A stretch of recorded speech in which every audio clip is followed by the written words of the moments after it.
that we cringe on other cases, so we choose to be done. But I read about the times we was longer for one. Relic in the corner, couldn't eat with the dog. Evolution, a revolution, make us sleep with the fog. Hi, everybody. Welcome to the show. What's it is up? time for another episode of the Glow Podcast. So, yay! So, we promised you a part 2 of politics and sports in the corporate world. So, we had to deliver on that. But I want to welcome my beautiful ladies. Can't do this show without them. Like Sister has said, they're the seasoning to my food. So let's jump right on into it. Naisha, part 1, you got into a story that we did not get to finish. So please bless us with the finish of the story. Yes. Hi, ladies. So happy to see y'all lovely faces. Hello, Glow TCLL viewers. Can y'all hear me? Yeah. Oh, yeah. A little low. Okay, fantastic. So I believe we left off with talking about some of the things that I've seen as an HR leader in corporate America. And I believe I was sharing with you all how it's unfortunate that rules that are made are not necessarily for the employees. It's made for those above us. And sadly, it took me some time to realize that. Rules apply to some, depending on the situation, and not to others, depending on the situation. So I was telling y'all, I believe how I was blown away, how I had to do a site visit. And I saw the granddaughter of the owner of the company. And I thought, oh, okay, I guess she's here visiting. But I still thought it was a little bit odd because of the location of where I saw her was like a restricted area. And then I ended up finding out that she actually was working. She was in town visiting for, I guess, the summer break or whatever the case may be. And mind you, this is a minor high school child. Okay. And I thought to myself, how in the world is she working? And I don't know about it, because everybody should know in corporate America, hiring and terminations go through HR, right? That's what I mean by rules are there to protect some and there to affect others. Just depends on the situation. So anyways, long story short, yes, she was working. She was getting some real world experience. And because her family's name was on the building, it was simple as that. But I remember having to let a young lady go because she slid through the cracks. Management did not realize that her 18th birthday was approaching.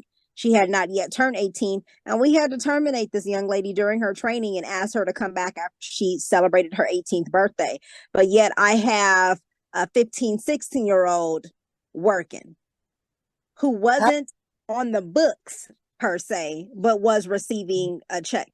Listen, I done seen so many things. I'm sure you guys have some stories to share, especially with y'all being in corporate America and being in roles of leadership too. But that's one of the stories that I do remember. Well, to piggyback off of that, oh my goodness, I have a fiasco going on right now where, yes. So it's an account manager who is taking it upon herself to do layoffs from a specific site, but got the nerves to be hiring on but laying off. So how do you think that's going to work? This is a union house and everything is done by seniority. So that's the first thing. So how you think you about to be laying people off, not by seniority, but you got the nerves to be hiring brand new people altogether? That's just, so this is not a game. But you're in the union. I know for a fact there's a lot of red tape that she's crossing over doing something like that, because in my short stint in the union, being human resources in the union, you can't even promote outside of the seniority box, right? Even shift changes and shift bids are within who got hired first. They don't even go by what should I say, not just merit, but they don't even go by who can do the job better per se. Oh, right. It's basically who got hired first, who started first. So I'm confused on what you're trying to explain right now. But see, the whole thing about it is, of course, she's trying to do it behind the union's back, so that's where this is getting interesting, because according to the HR manager, she doesn't even know about this change that's going on. So I don't know who to believe, who not to believe, but it has to cease. And we don't play games like that, especially with seniority. People that have been there for 8 years, and then you're gonna try to run and tell them, oh, I don't have a post, you gotta leave off this post, but I'm getting ready to bring somebody brand new in. How does that work? It don't. It just don't. It does. It does in corporate America. She crossing a fine line playing with the union, because that's a whole nother side of people that you really don't want to, deal with or cross. But in corporate America, it absolutely does. She's been out there promising, jobs and things, and what we call the hookup to people. And unfortunately, that's how it goes. It's who you know in corporate America, not what you know. Right. But I'm just saying that it's, like you said, it's totally different when it comes to a union house. It don't work like that.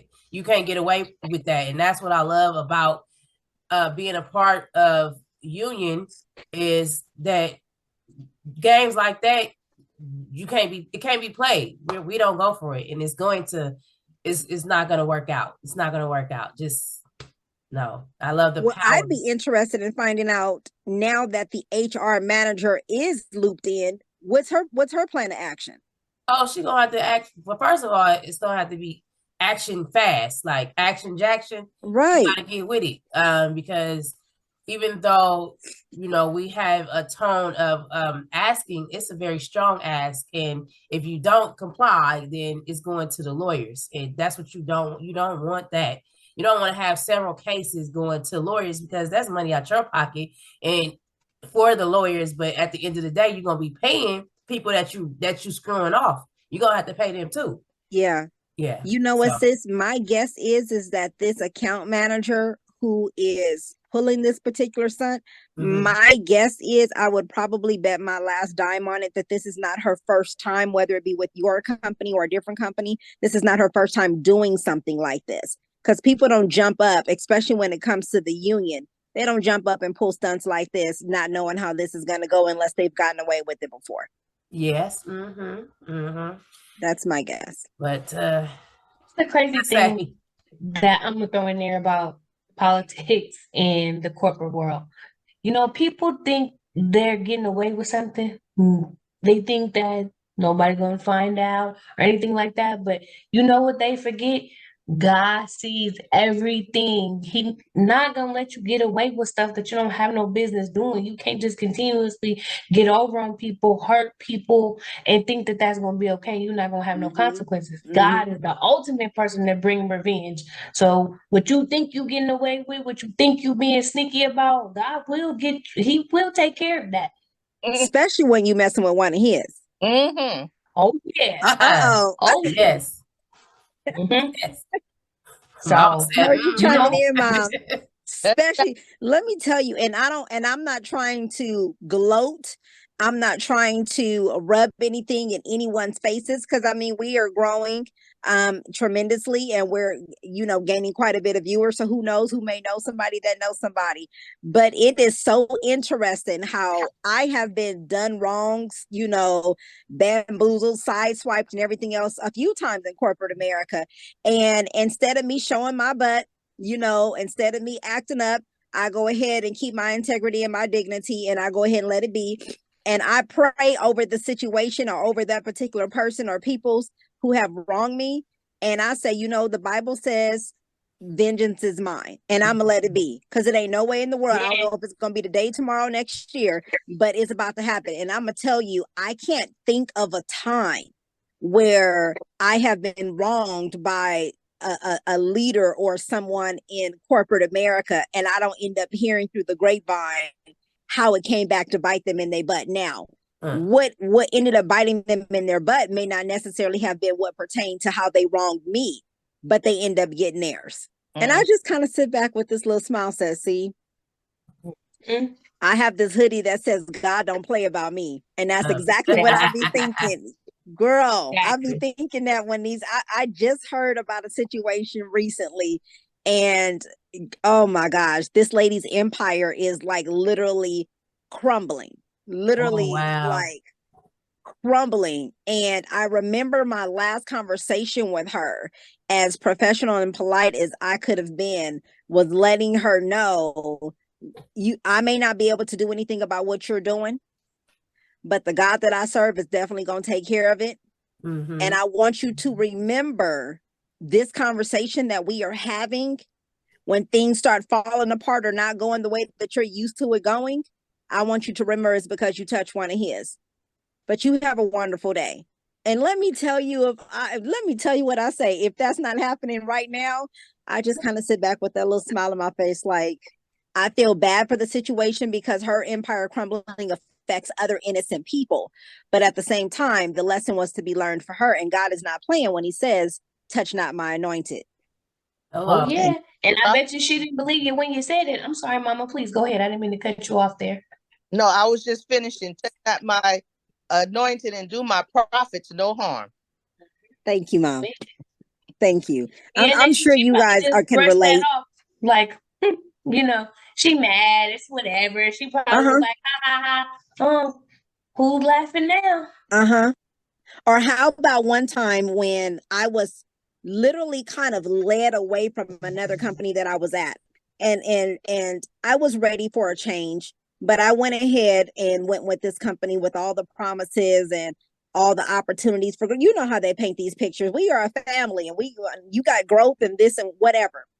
And I was let go from this company within about 4 or 5 months of my being there. And the lady that I reported to said it was a company restructuring going on.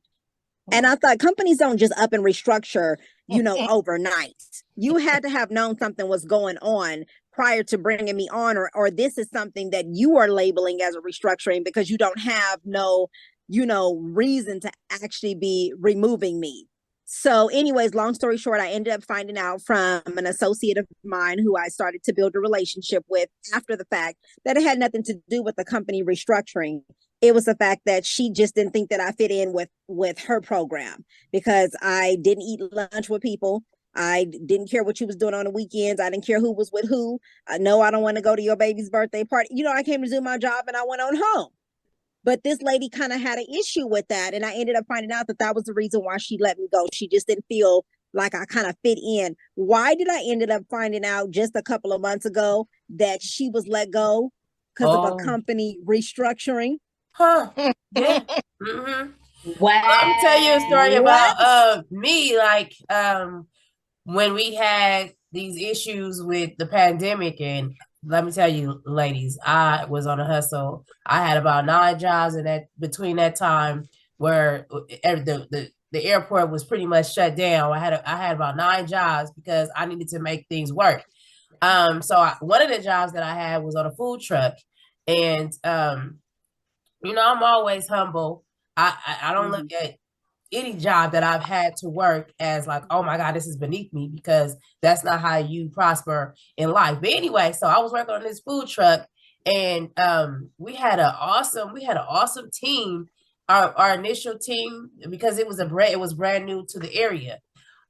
So lo and behold, they started. This was a company that was they franchised, and it was Indians who franchised this company that started in the East Coast.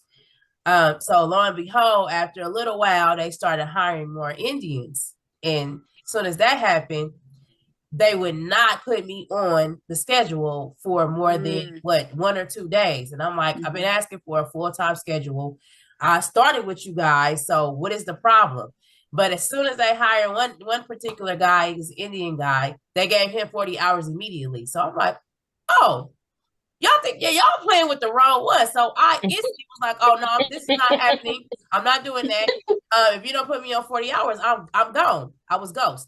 So I was out within the next week because I'm not playing these games. I've been asking you guys for 40 hours for a couple of months now. As soon as he come, a new hire, you give him 40 hours and you still won't give me but 1 or 2 days. So after that, soon after he started, he quit. So you guys are losing good employees because you have a good team going. You losing good employees because you want to be loyal to your Indian. That's fine if that's who you want to hire, but you still got to take consideration the guys that started with you and give them the people that really want to work, let them work. So that's how it happens, you know. That's how it happens. Wow. Politics, no joke. No joke. Yep, for sure. So Wow. has you have any stories of being done wrong in the workplace for no apparent reason? Anything happened with you? Especially like I know you remember you was working in DMV. Did you have any stories with that? Oh, goodness.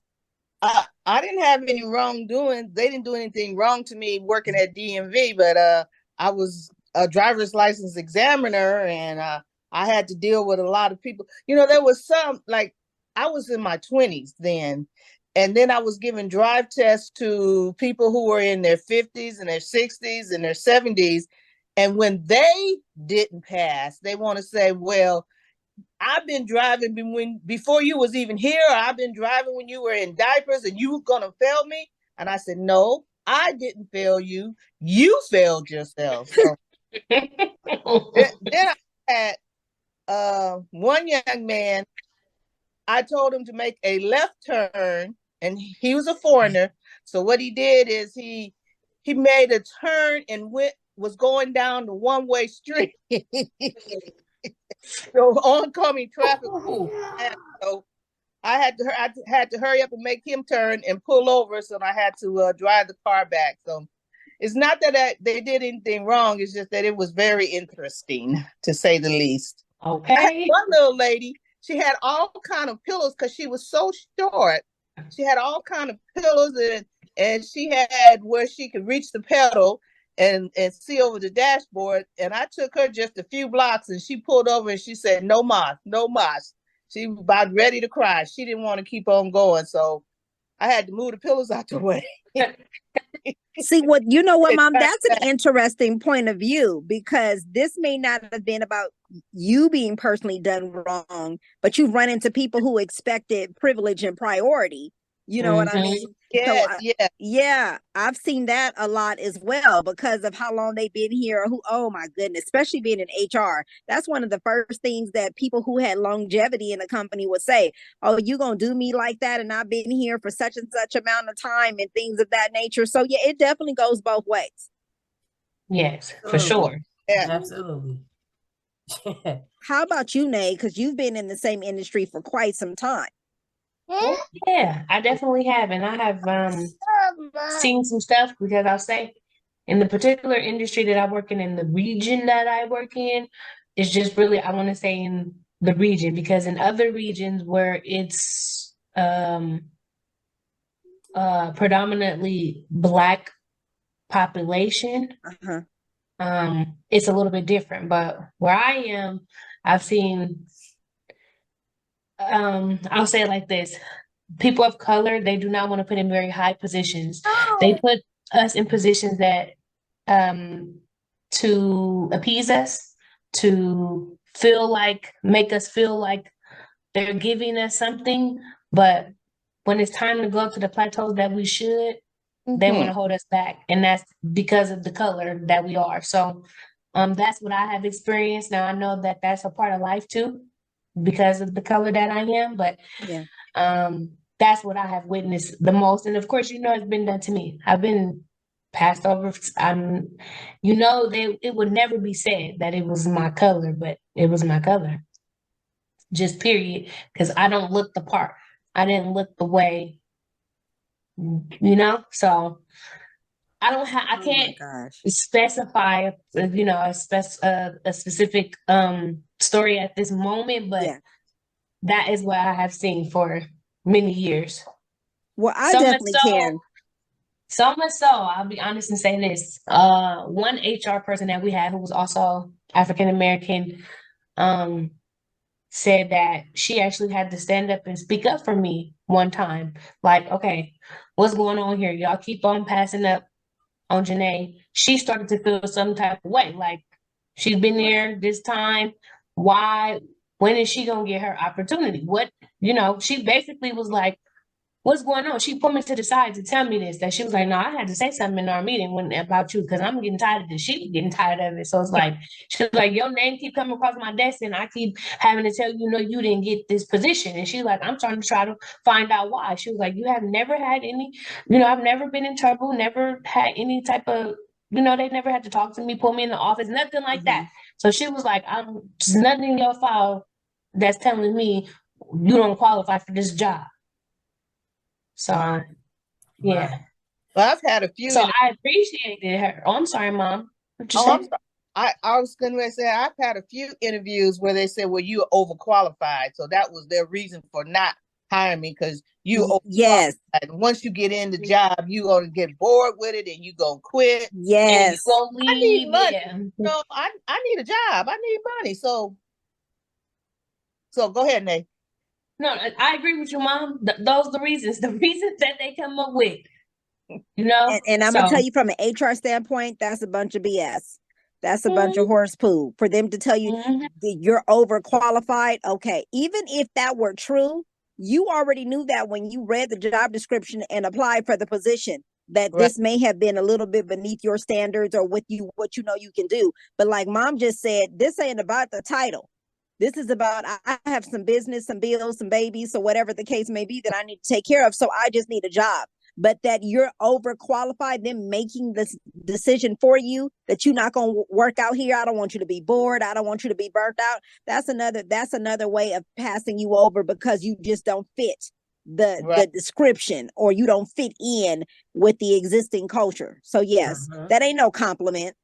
Right, right. Well, I know that I can relate to what sister was talking about because a job that we actually shared, I ended up leaving because I could go get a job. That's one thing I can tell you.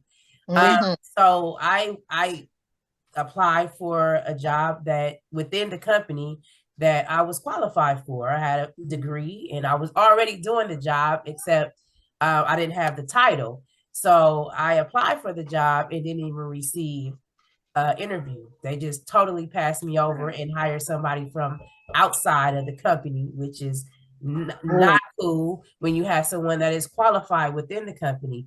And so I was like, well, it's time for me to go because you're not about to play these games with me. I'm qualified and I'm already doing the job. Why can't I actually have this? It became available. The position became available, and I applied, and you didn't even give me an interview. So that rubs me the wrong way, and I will go and get another job. Mm-hmm. Yes. And I'm sorry, sister, because I left her. And it's actually fun when you can work with someone in your family. So I enjoyed the time that we were able to work there together. But then it was just like, oh, I'm leaving. I'm about to find something else because I'm trying to climb the ladder and not stay at the bottom. Mm-hmm. I can relate to what Nay was saying, where she said the HR manager was like, okay, this is starting to happen a little bit too often to the same person. I remember within recent past, I interviewed for a very prominent position over the phone, had a great conversation with the hiring manager, and so much so that she ended up sending me a message shortly after our phone interview and was like, hey, would you be available for an in-person or a virtual interview later on this week? She's like, I feel very comfortable and confident with moving you forward. I know initially it was supposed to take some time, but what do you think? And I said, okay, no problem. And so we decided to do virtual. And so I get on the screen and I introduce myself, and she couldn't even refrain, hide her face. She just was like, you're Naisha? And I said, yes. And she was like looking at my resume, reading back her notes. I said, yeah, we had a really great conversation. You told me to be available today. You even informed me that you were going to be doing final interviews or whatever the case may be, and to keep my schedule open on this particular day. And long story short, do you know that she cut that interview short? ended up sending me a message afterwards and telling me that she was going to go ahead and move forward with someone else because they knew a computer program in her company that I had not had exposure to. And I said, but you told me over the phone just several days ago that you wanted me to keep my calendar open for, of the final round and come in and meet with you in person. And now you're telling me that you're going to just move forward with, like, how did you go from second interviews to the final round and that day hasn't even come yet and I'm not even included in that anymore? So just how she looked at me when she was like, oh, you're her. I've had people when I've walked into in-person interviews after I've met with people over the phone who've given me the same look. And I'm like, no, I'm Naisha. You're Naisha. I don't know if it's they think, because of the level of speech that you have or professionalism that you have over the phone. I don't know if they're not, they're trying to guess that I'm not African American, or I don't know what it is, but I've had that shocked look that, oh, you're her. By the time I see people face to face, more times than I can count.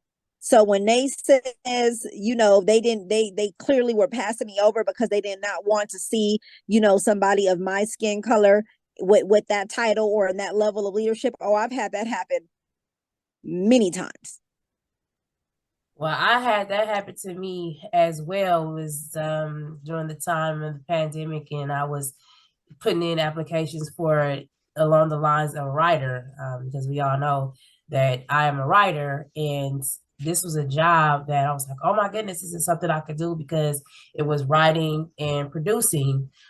It was for some type of sports agency that they were over kids sports, soccer. And I put my application in. She loved my resume. She asked me for writing samples. Cool with that. Cool with my writing samples.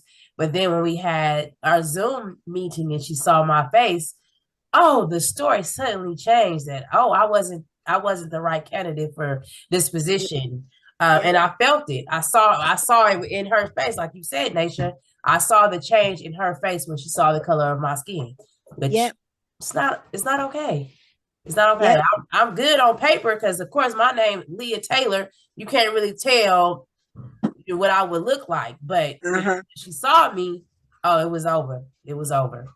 Yeah, I was kind of hurt by it, because, of course, I've been trying to get into this industry in whatever aspect or whatever avenue that I can.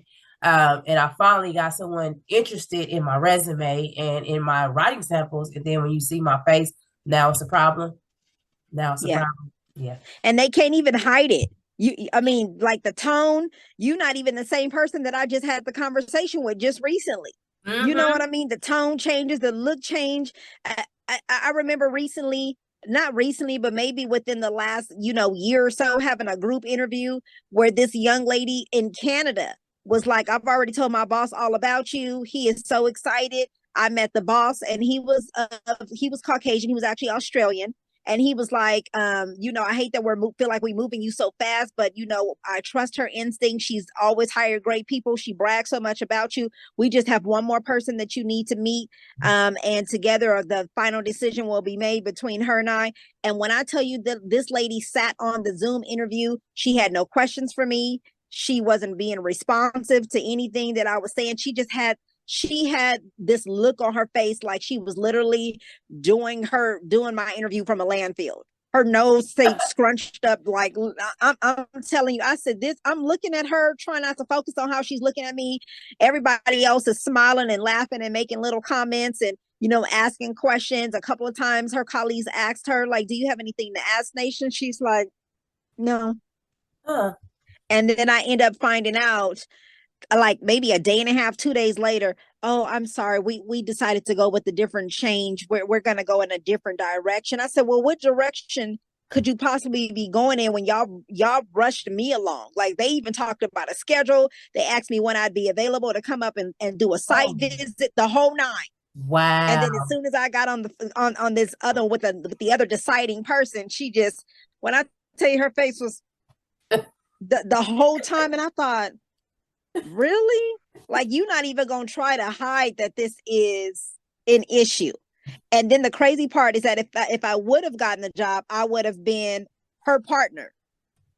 Oh. So when they says they didn't want to give me the title or the position or have that level of leadership, and I know it was because of my skin color. Yeah, because I would have been on the same level as her, and that was one of the situations where I know it was just she just wasn't feeling me at all because it was me. Right. Yeah. No good. No good. Yeah. And unfortunately, ladies, I wish that I could tell you that I see that changing, but I don't. Because just like, just like Mama Rita was able to give us stories of people who expected privilege and priority because of who they were, my mom told me the same stories, who spent almost 42 years at the same company. She gave me the same stories, and her mother gave her, some stories, which is what started her own business of doing hair and cooking and house cleaning for people. So I wish I could say it was going to change, but it doesn't look like it. I think it's just, I don't even know if it's getting any easier for what our children are going to have to expect. This is just, it's a sad situation. It's just what it is. Absolutely. Absolutely. When you were saying that, it just made me think of that same job that we shared, my sister and myself, we shared together. And it was a time when layoffs was rolling around, and they laid off somebody who had been there for 30 something years. How do you have no loyalty at all? She just given you 30 years and you got the nerves to lay her off. I just, it's unreal. And they don't, sometimes you don't even get enough notice to be able to figure out what's your next move going to be. Oh, you're not going to get any notice.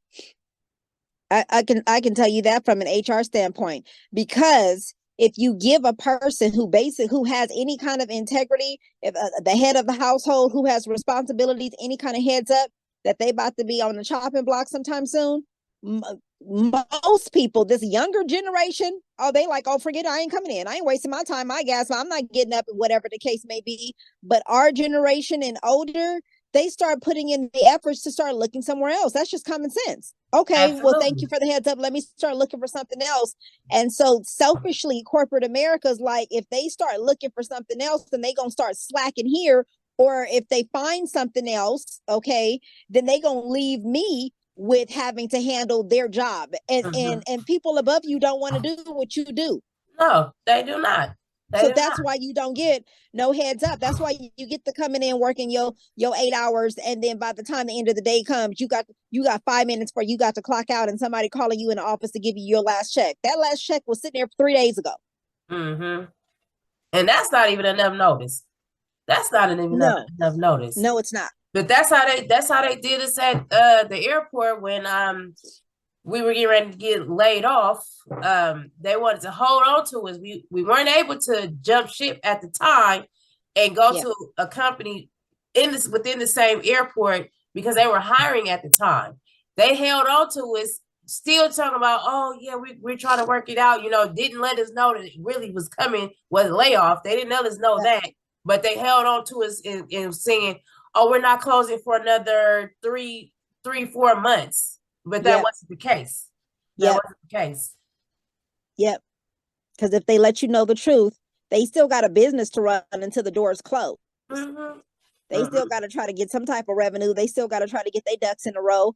And that's going to make it a lot harder if all the little people, okay, get the common sense and say, I'm out of here. Then who's going to be stuck doing all of that? The very people who's sitting up in your face lying to you. This is the kind of things that I've seen from a leadership standpoint in corporate America, and it's awful.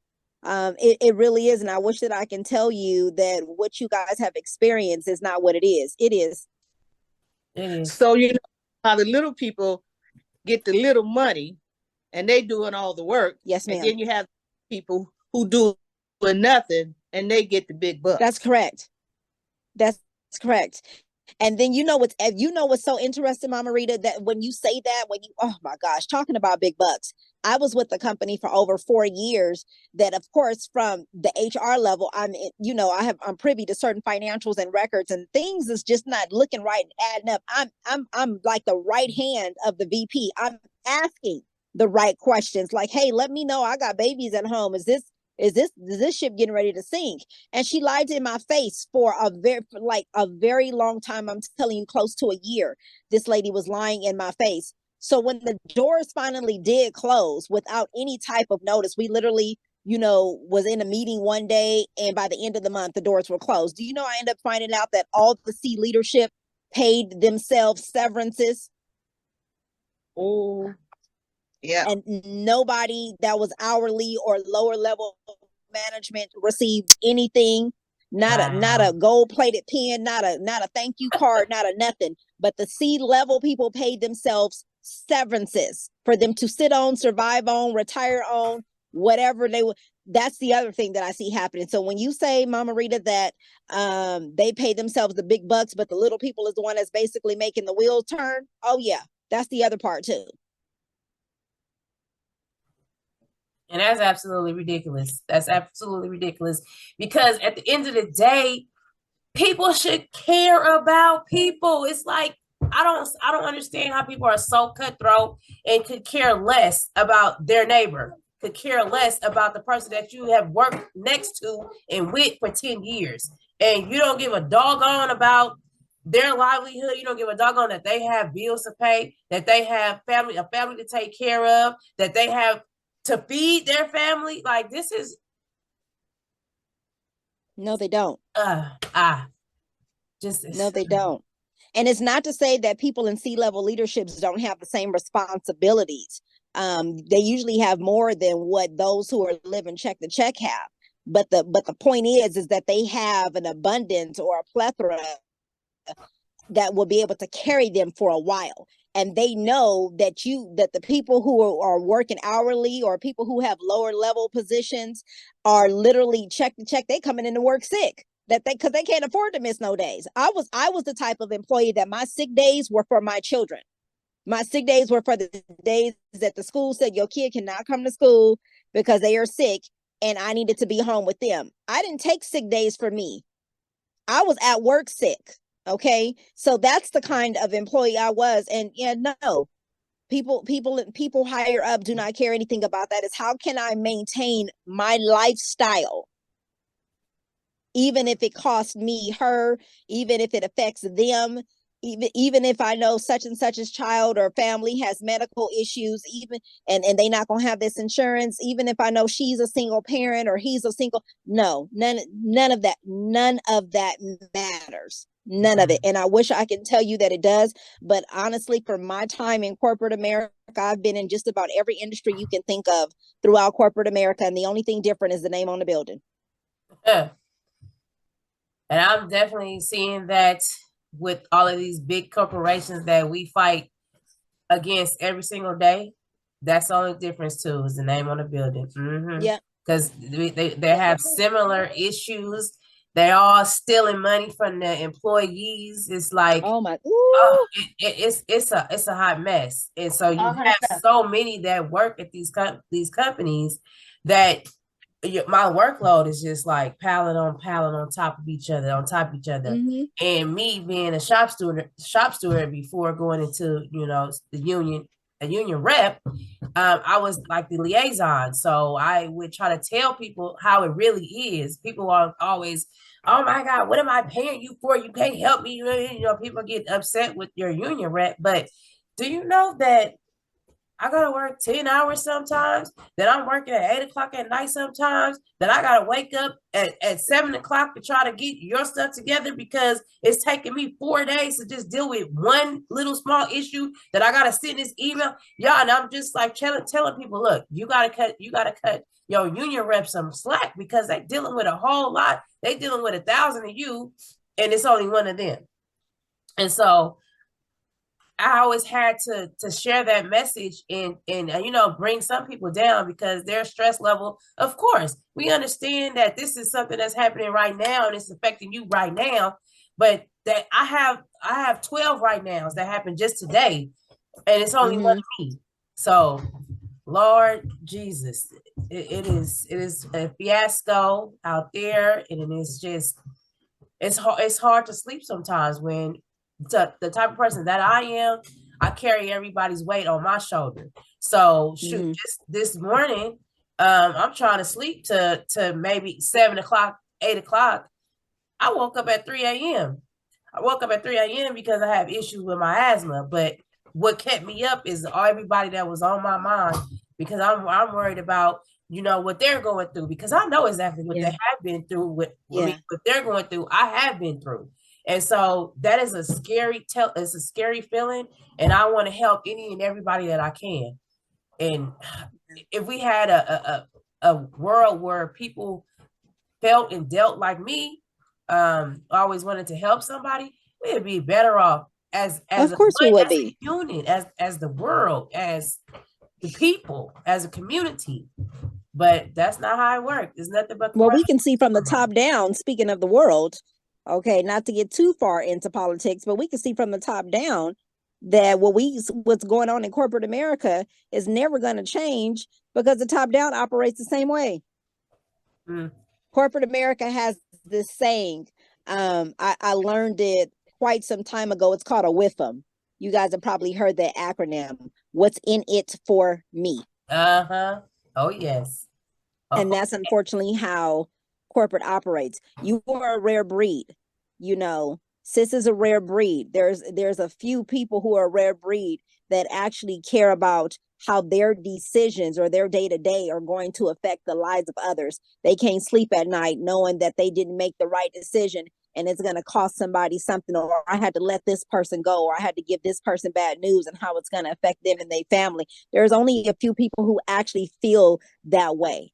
But if more people felt that way, then corporate America wouldn't continue operating the way that it does.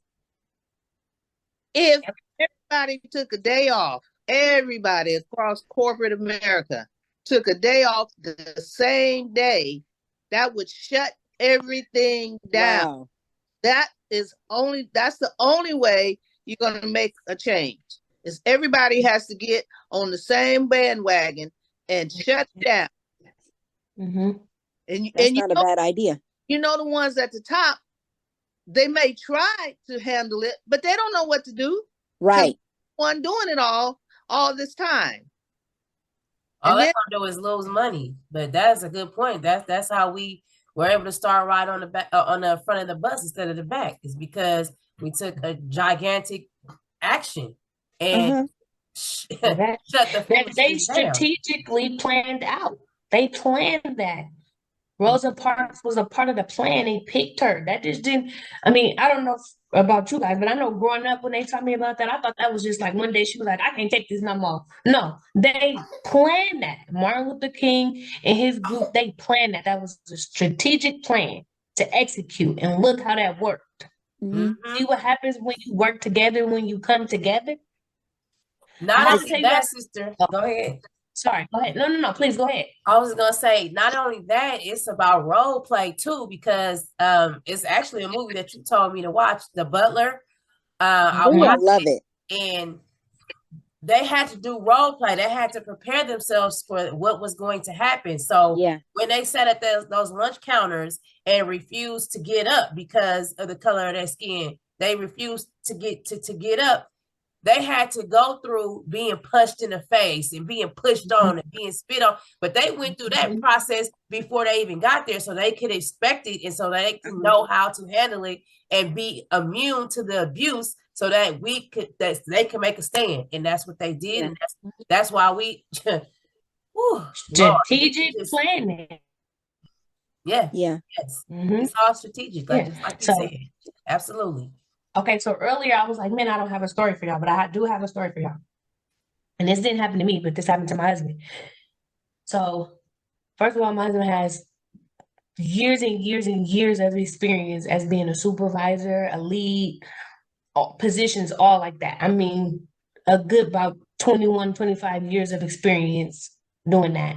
At a company that he worked at, he was hired as a lead and has ever only held positions as a lead and a supervisor. Okay.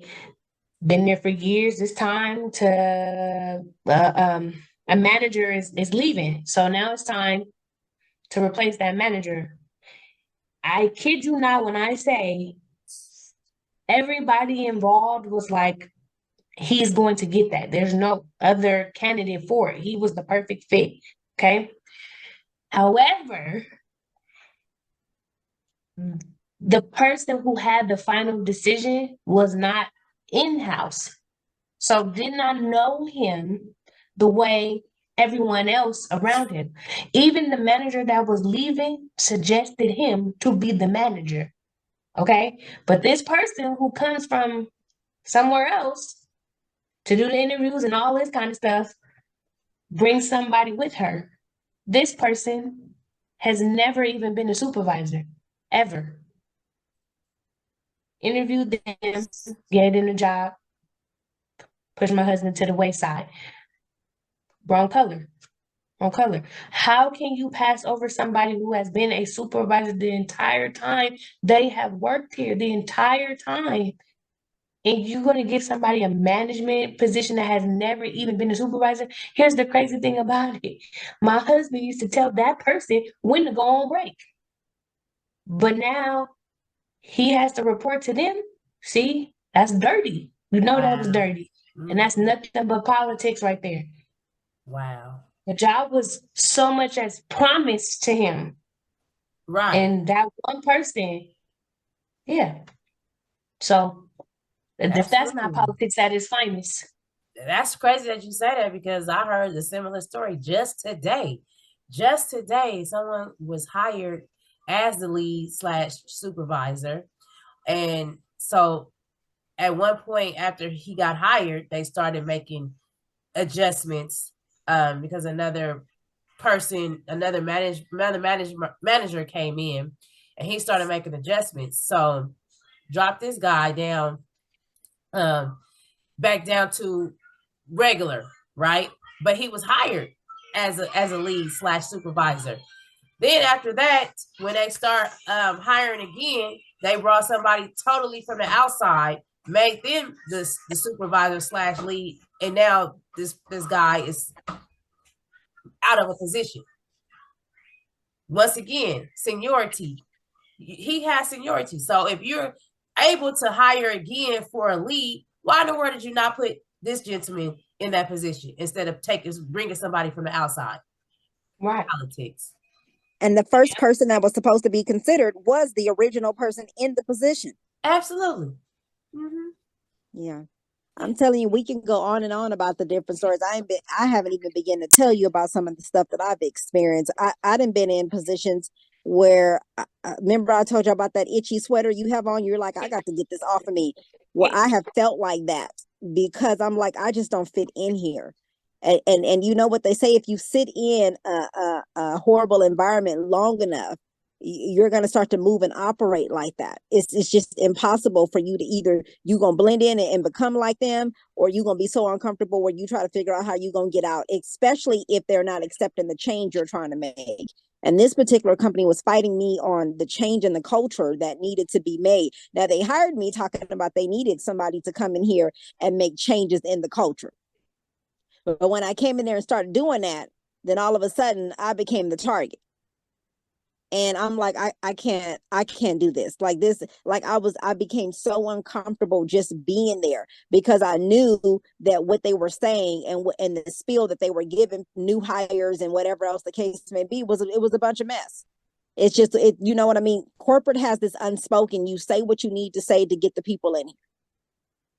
Yep. You'll figure out if they fit in with the BS the longer they stay, or if they don't, then they just don't. That's why corporate America, for the most part, is such a revolving door. Nay, that is such an unfortunate situation, but I've seen that situation that your husband went through way too many times. Yeah. Exactly. Not okay. And then the crazy thing about it is, after they did that, though, you know, workers were so upset, like they quit. They was like, if he's not going to be the manager, I'm leaving. And that did not shake them. They didn't make them buzz. They didn't make them do anything. But they lost good people because they were banking on him being the manager, and they wanted to be under his leadership and follow him. And when that didn't happen, they left. And I just felt like that was overlooked. They were just like, oh, well, bye. Like, you know? Oh yeah, corporate America don't have a problem with losing good people just so they don't feel like they got to tuck their tail. Oh, if you Yep. waiting for somebody in senior leadership in corporate America to say, you know what, I was wrong. Oh, Never that's gonna You're not gonna going be to waiting happen. for eons. Right. They ain't tucking and rolling. They ain't tucking and rolling. No, No, no. no, you are expendable in corporate America. They gonna tell you behind closed doors everything that you need to hear to try to keep you to stay. But if you don't, then you just don't. They are not publicly going to say, I was wrong, I made a mistake. You can forget it. They will lose wonderful, dedicated, loyal people. Okay. The ones who come in early and stay late, who answer their phone on their day off just to keep them from tucking their tail. You Yep. better believe it. Not only that, but that's why Got a good the perspective. mayor of Oakland is no longer the mayor of Oakland, because she couldn't just say, you know what, I think I made a mistake. I was wrong. Oh no, she had to continue with the stupid decisions that she was making, and now she's no longer the mayor of Oakland. So But I'll tell you, sis, if she was making poor decisions for a period of time, somebody was supporting that. Somebody was okay in that.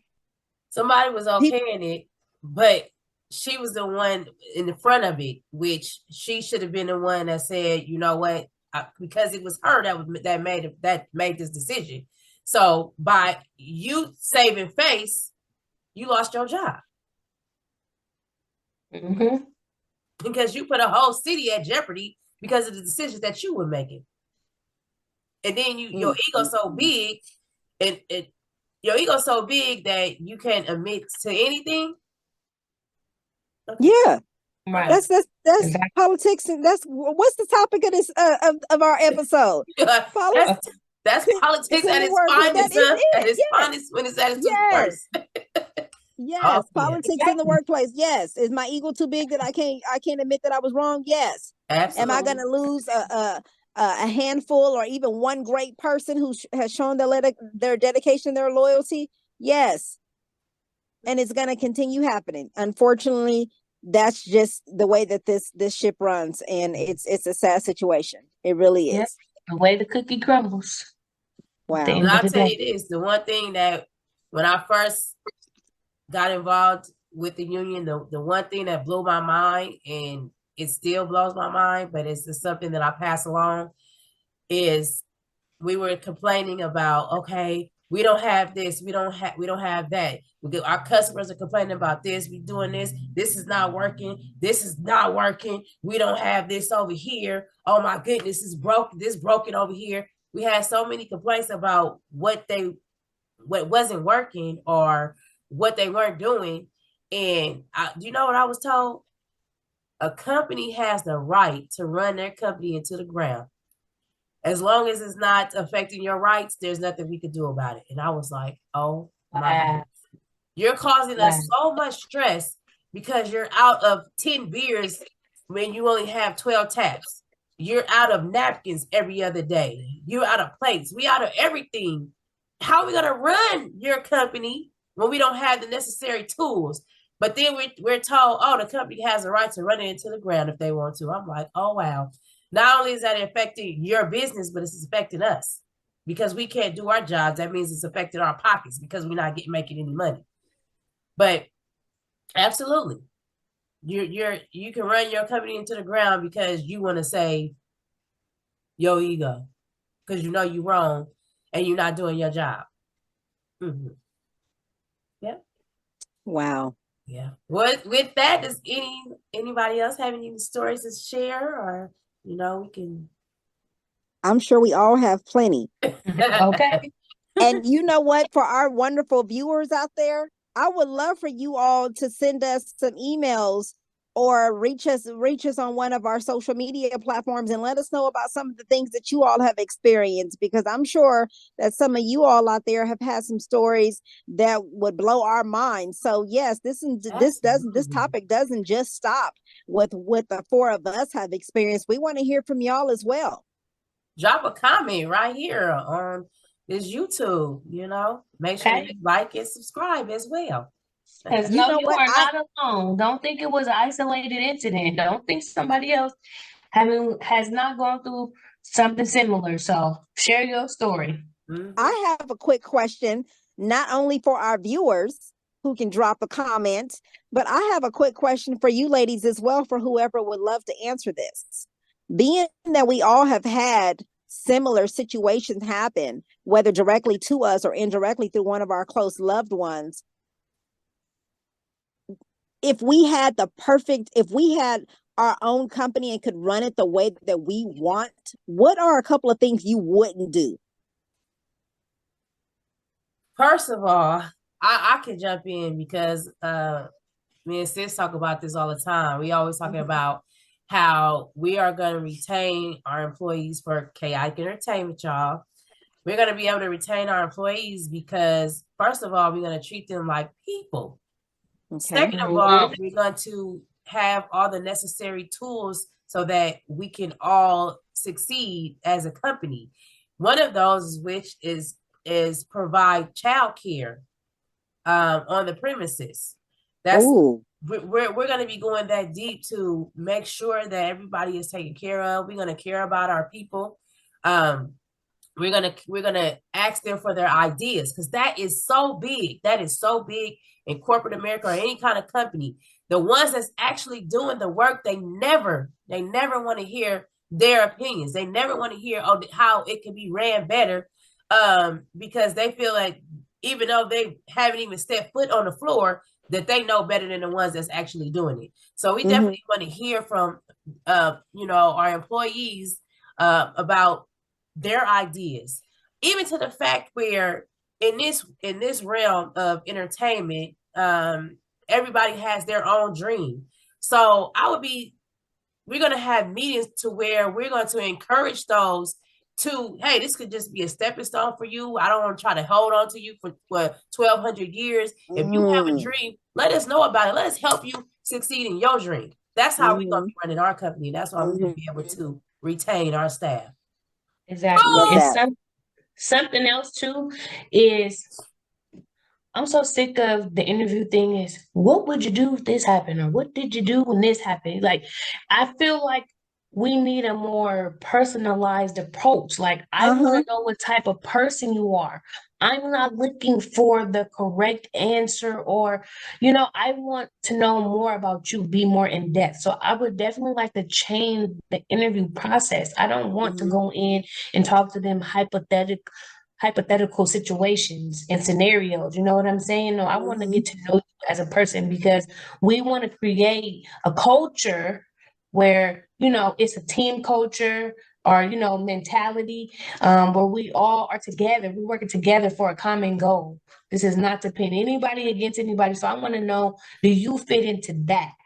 I don't want to just know what you would or would not do. And I also don't want the answer to be what you think I want to hear. Right. No, I want to change the structure of that to get to know you as a person. I want to know about your family, where you come from, like, really to get down to the meat of who you are as a person. Because I feel like that's going to better give me a gauge on what you might do in this situation. Hello. Yeah, I love you that. Gonna tell me, To piggyback, I'm sorry, I just want to piggyback off of that right quick, sister. When you said that, I know we talked about this too. So we would ask, we'll open up our interview with a question like, well, if you had anybody in the whole wide world, dead or alive, that you would want to have dinner with, who would it be, why, and what kind of information, what kind of knowledge would you like to gain from that person? That's one of my favorite questions. Exactly. That's one of my favorite questions. Oh my God, I'm with you when you write, sisters. Because you can teach and train systems and software. You cannot teach and train character. Exactly. Seriously. And I want to also let them know too when they come in, like, I want you to relax. I'm not putting a spotlight on you. Relax. Because I want a genuine response from them. I want the genuine them, not the stressed out, I'm stiff, because I need this job, want this job. No, I want to get a more relaxed environment. Of course, it will be professional, but more relaxed. When people are so nervous, then they come out, they go out and be like, man, I should have said this, I should have said that, because they're in that state of stress. So I want it to be more relaxed. Like I said, you have to personalize it. Stop with the cookie cutter interview. Yeah. or that sheet that they print out of generic interview Yes. questions that they ask everybody, no matter what the position is. Body. I don't even look at them sheets. I just want to sit and have a Yeah. conversation with you and talk to you and see Mhm. how you respond. I'm looking at your body language. I'm looking at all of that. Exactly. And my questions after that typically are building off of the response you just gave me. I don't even look at them questions. You didn't print it offline. And then they want to know, do you have any questions for them? When you That's don't right. know anything about the business or what it is you would be doing. So what kind of questions are you going to ask? That is a great And then you point. okay, now should I ask them how much money I can make? That's a And then can I great just say point. something real quick? Why every time you ask that question, they be patting their pockets like, well, we'll let you know. Like, you know how much you about to pay somebody. Stop it. Stop doing the pocket pat. Come on, man. Like, The stop. pocket pay. Yeah, come on, Right. man. Right. Well, Yeah. I So love the vision that you all have set up for chaotic entertainment. I love that. One of my yes. favorite things to tell persons that I'm interviewing, to mom's point of asking them, do they have any questions? I tell them from the beginning of the interview, this is not just an opportunity for me to interview you. You're interviewing me as well. Mm-hmm. It ain't just my time that's being used here or utilized here. You took the time to Exactly. come down, get dressed, come down here. There are so many other employers that you could have considered. So I thank my interviewees, I thank them for even coming in to even consider, bringing their skill set here, for bringing their knowledge here, their experience here. So I always let those that are sitting in front of me across that phone or on the other side of the table or on computer or whatever the case may be, I am happy to let them know this is your opportunity to interview us as well, because not only are we trying to see if you're a good fit for our culture, but we need to make sure we're a good fit for yours.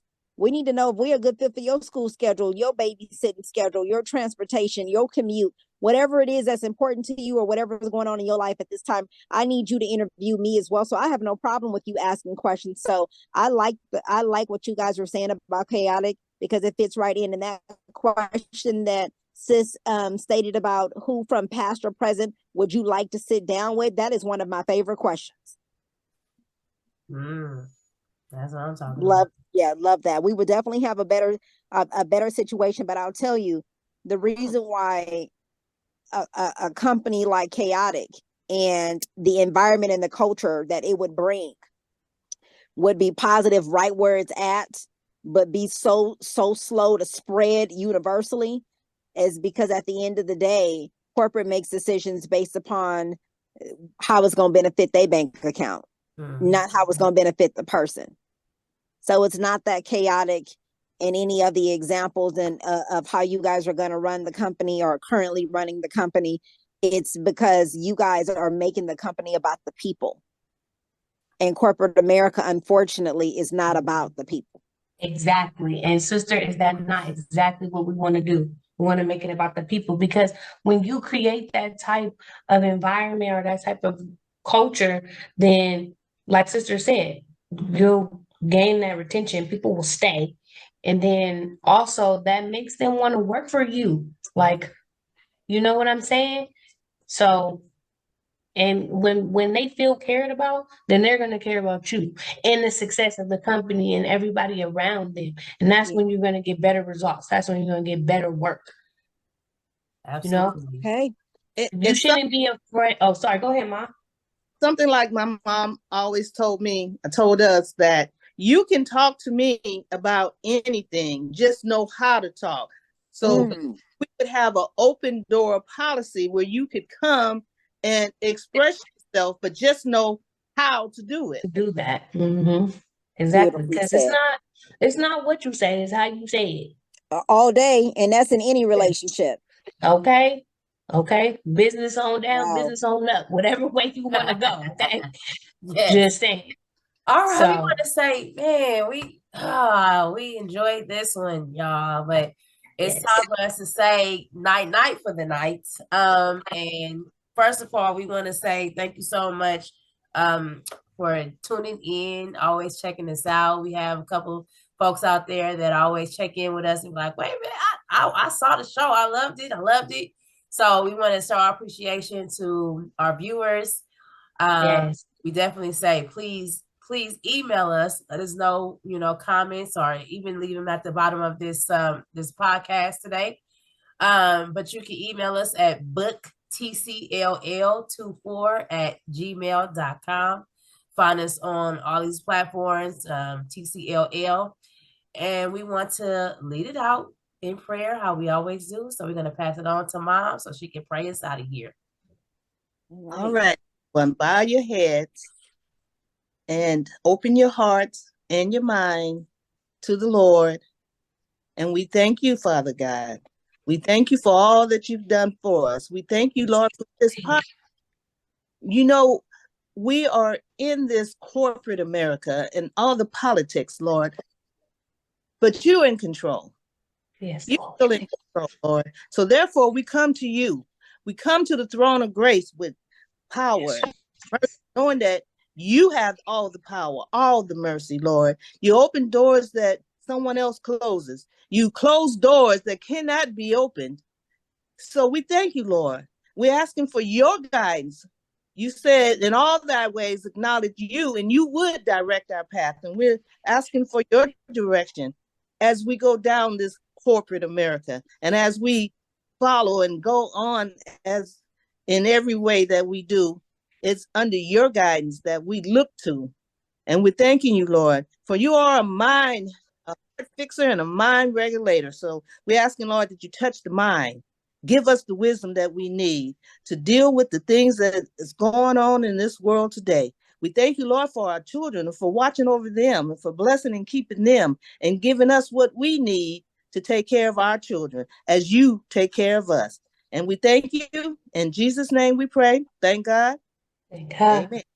Amen. Amen. This is the Glow Podcast, reminding you to be you because everybody else is taken, and also that you were created to overcome. See you guys next time. Have a good night. Bye, guys. Bye. Good night.